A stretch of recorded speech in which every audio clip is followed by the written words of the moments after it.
Hola, ¿qué tal? Vamos a analizar esta herramienta y ver este descargable, este documento de aplicación, el cual está orientado al análisis de razones financieras. Nuevamente vemos las leyendas de a qué se refiere cada tipo de dato y la información relacional o correspondiente al balance general y al estado de resultado integral de donde se extrae la información para generar el análisis. Y aquí tenemos pues la sección con las razones financieras. Vamos a ver diferentes clasificaciones comunes al respecto de las razones financieras. Y del lado derecho tengo aquí, proporciono una información, una serie de datos que nos pueden ser de utilidad para generar un análisis en caso de que queramos hacer esta interpretación de una empresa bursátil, que queramos hacer un análisis bursátil para una empresa que a lo mejor queramos invertir en o que queramos evaluar por cualquier razón.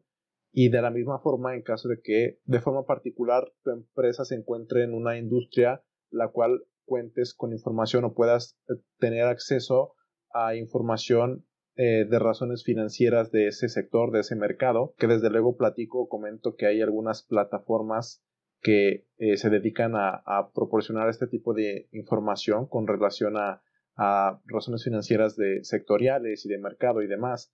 Entonces, en caso de que se pueda generar este análisis, en esta celda solamente vamos a cambiar el valor correspondiente a la razón financiera de ese sector y en ese periodo. En este caso estamos hablando de el 2024 y el 2023. Entonces, de forma automática se va a generar este análisis en el cual vamos a identificar conforme a estos límites superiores e inferiores si esa razón está muy elevada para nuestra empresa en comparación a la razón sectorial o viceversa si está muy baja, ¿no? Entonces se puede generar este análisis, lo cual nos da esta dimensión adicional de información que podemos en cierto momento dado interpretar y analizar. Y esa es la información que tenemos del lado derecho.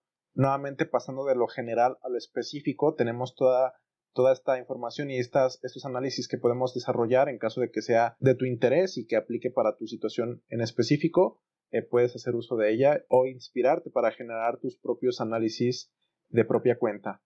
Y ahora sí vamos a entrar de forma puntual al respecto de las razones. Nuevamente es importante tener en consideración que si bien hay algunas razones que son de conocimiento popular, como la razón rápida, que es la prueba ácida, la razón circulante, la razón de liquidez, el ROE, por ejemplo, que es el rendimiento sobre la inversión, el ROA, que es el rendimiento sobre los activos. Por lo general hay algunas razones que son muy comunes y que se escuchan de forma popular hablar. Por lo general se puede encontrar estas razones y qué es lo que nos interpretan cada una de ellas. También es importante aclarar que nada está escrito sobre piedra y que hay ciertas razones que tienen ciertas variantes. Por lo tanto, siempre que se desarrolle un análisis de razones financieras, lo que se sugiere es dejar pues documentado cómo es que se generó este cálculo para a partir de comprender cómo es que se genera el cálculo también poder ser capaces de generar una mejor interpretación de esa razón misma. Y básicamente, pues mencionar que las razones financieras es algo que vamos a ver más adelante. De hecho, tengo una herramienta enfocada a esto con relación a una investigación, a un método que desarrollé en esta investigación, cuya materia prima son las razones financieras, pero doy un adelanto por ahora y comento que las razones financieras no nos dicen si estamos bien o estamos mal, simplemente nos dicen cómo es que es la situación actual y eso queda en nosotros, el interpretar si eso es algo bueno o eso es algo malo. Y nuevamente depende qué es lo que queramos conocer, van a ser las razones que sean más oportunas que debamos utilizar y también depende de nuestra estrategia, cuáles son nuestros objetivos estratégicos, cuáles son esas razones y esos índices o esas métricas a las cuales nos va a generar esta conveniencia darles seguimiento. Entonces, en este escenario, en esta herramienta y en este descargable voy a mostrar varias de estas razones que son las razones con mayor uso, que más se utilizan en el campo y su interpretación. Vemos como tal la razón, después tenemos cómo es que se calcula y vemos los números aquí automatizados. Va a haber en ciertas partes o en ciertas razones tenemos estos campos en los cuales podemos cambiar la información. Si yo aquí en vez de ponerle inventario le pongo efectivo y equivalentes, el cálculo se va a automatizar y va a utilizar ahora el valor. Esta fórmula lo que hace es que busca el valor referente a esta cuenta, lo extrae y lo mete a la fórmula para que pueda ser considerado en esta fórmula y que pueda afectarse o ajustarse el cálculo de la razón financiera. Entonces, en este caso, pues lo vamos a dejar así porque la razón rápida lleva el inventario, no el efectivo. Y vamos a ver en la parte inferior también una descripción breve de lo que nos está describiendo cada una de estas razones. Esto es con el fin de que podamos interpretar cada una de las razones y de que podamos entender cómo es que se hace el cálculo de la misma. Y del lado derecho también tenemos tanto el año corriente como el año previo, ¿no? En este caso, podemos generar o analizar de forma intuitiva este cambio o esta evolución a través de esta comparación directa de ambos periodos. Y bueno, mencionar, tenemos estas razones circulantes y no me voy a detener mucho en cada una de ellas, simplemente para efectos de esta lección voy a dar el nombre y vamos a ver la definición. Ya he explicado todo lo demás de cómo está y cómo es que funciona lo demás con relación a este descargable. Tú puedes descargarlo y hacer uso del documento para aplicarlo a tu caso específico, nuevamente ajustando y cambiando la información con relación a los estados financieros que tenemos en la parte superior. Pero bueno, vamos a ver la razón circulante, la cual nos dice las veces que el activo circulante cubre el pasivo circulante. Mientras más sea esta razón, implica que hay una mayor inversión en este capital de trabajo neto. La razón rápida, que nos dice las veces que las cuentas de fácil conversión en efectivo cubren al pasivo circulante, es decir, si en algún momento la empresa se ve en complicaciones, en problemas, si este efectivo líquido con el que cuenta es suficiente para hacer frente a las obligaciones a corto plazo que tiene, ¿no? Lo cual nos da una gran referencia desde la perspectiva de la liquidez y de la solvencia. Y por otro lado tenemos la razón de efectivo, que básicamente busca conocer las veces que el efectivo cubre las obligaciones a corto plazo. Por lo general este efectivo no cubre las obligaciones a corto plazo. Después tenemos también la razón de capital a trabajo neto, que nos dice las veces de los activos totales que son el capital de trabajo neto. Es decir, de los activos totales que tenemos, el 100% de los activos, qué porcentaje, qué proporción de estos activos es el capital de trabajo neto, ¿no? Es esta inversión adicional que se tiene en estas cuentas a corto plazo para hacer frente a las obligaciones precisamente a corto plazo. Y en este caso, pues bueno, ya podemos entrar en un análisis más profundo con cada dato. También contamos con la medida de intervalo, la cual nos dice los días de costo de lo vendido promedio, es decir, de las ventas promedio, cuántos días de costo en activo circulante hay. En este caso vemos que son 163. Y bueno, esta es una medida un poco menos común de ver, pero también tiene sus características particulares y nuevamente pasando de lo general a lo específico, hay algunos indicadores que nos dan información que otros indicadores no nos dan y que a lo mejor en nuestro caso específico nos aporta información que nos es muy oportuna. Y a partir de ahí pasamos a las razones de solvencia, en donde tenemos la razón de deuda total y vemos que esta razón de deuda total se refiere a las veces del activo total que excede a la deuda a largo plazo. Y en este caso tenemos que el activo total es superior a la deuda a largo plazo en un 69%, es decir, el excedente del activo total es de un 69%. Y entonces pasamos a las razones de solvencia de largo plazo, en donde nos encontramos con la razón de deuda total y vemos que se refiere al porcentaje del activo total que excede a la deuda a largo plazo. Es decir, qué porcentaje del activo total excede lo que se requiere para cubrir la deuda a largo plazo. En este caso vemos que es un 69%, por lo tanto intuimos que el 31% del activo total, que es la diferencia de esto con el 100%, es equivalente a la deuda a largo plazo.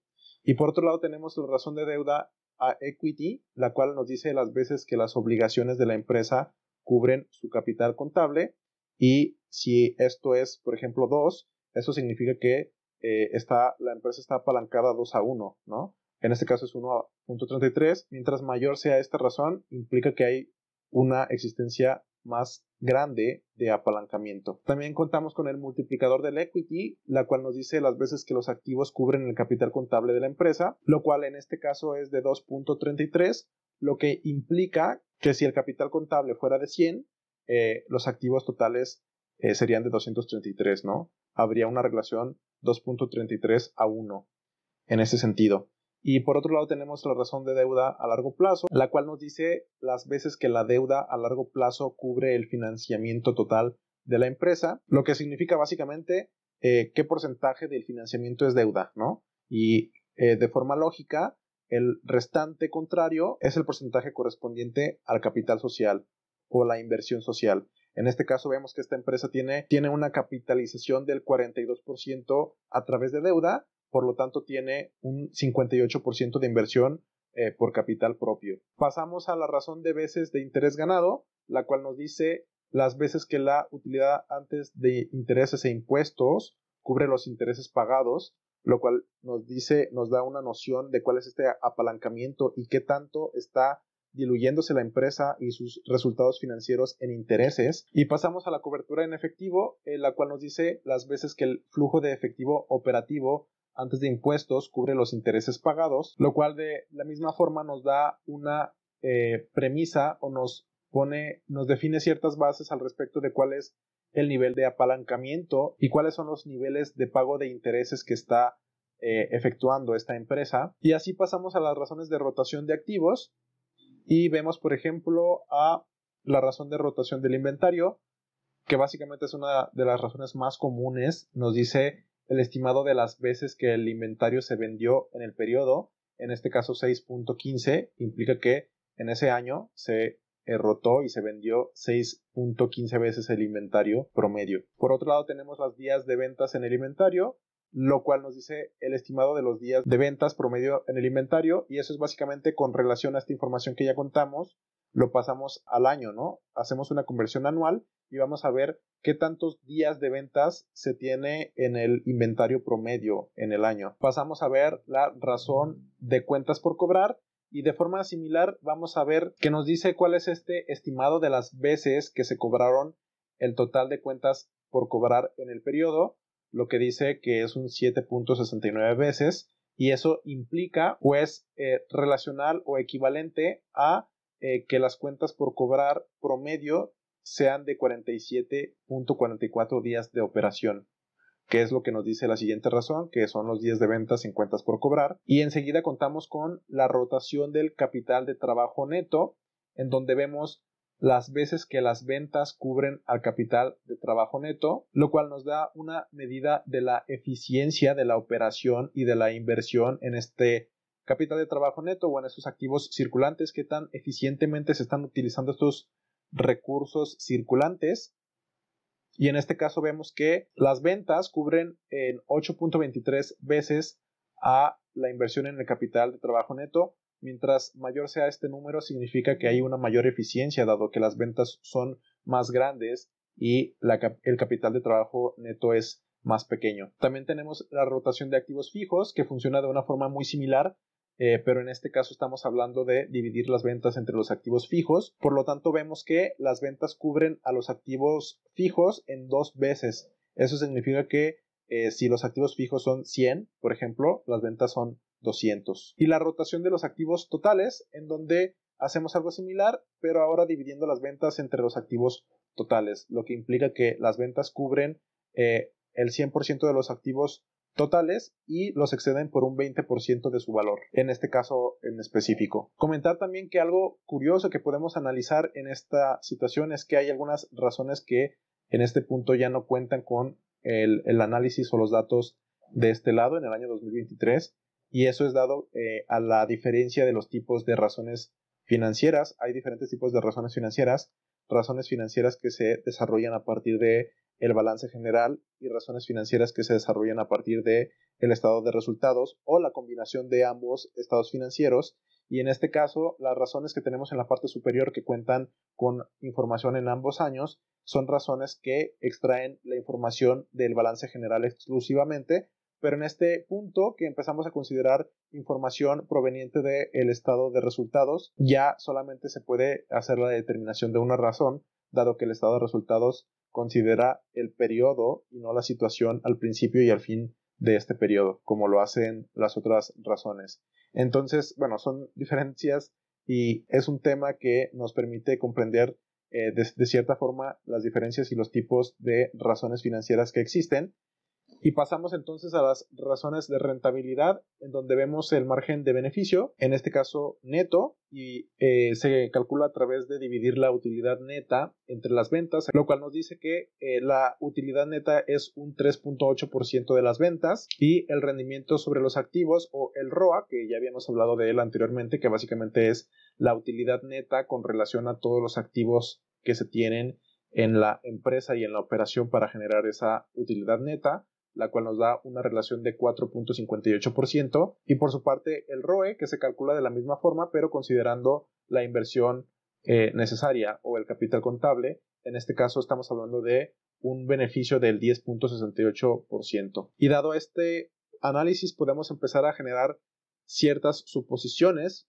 Por ejemplo, vemos que a través del análisis de estas razones vemos que esta empresa es muy capaz y muy productiva, no tanto en relación a su ROE. Por ejemplo, si comparamos, por ejemplo, el ROA y el ROE, vemos que el ROE tiene una eficiencia algo superior al ROA, lo que implica que se está generando un apalancamiento que permite esa eficiencia financiera.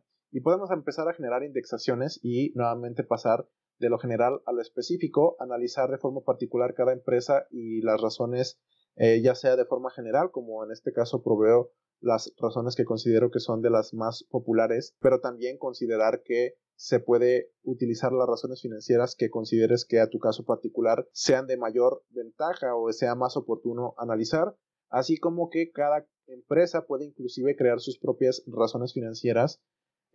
Hay casos en los que no es lo recomendable, pero hay empresas que tienen clientes que son tan importantes que inclusive pueden generar una razón financiera para ese cliente, para saber qué tanto ese cliente está generándoles utilidad, o generar un análisis particular y específico acorde a su caso.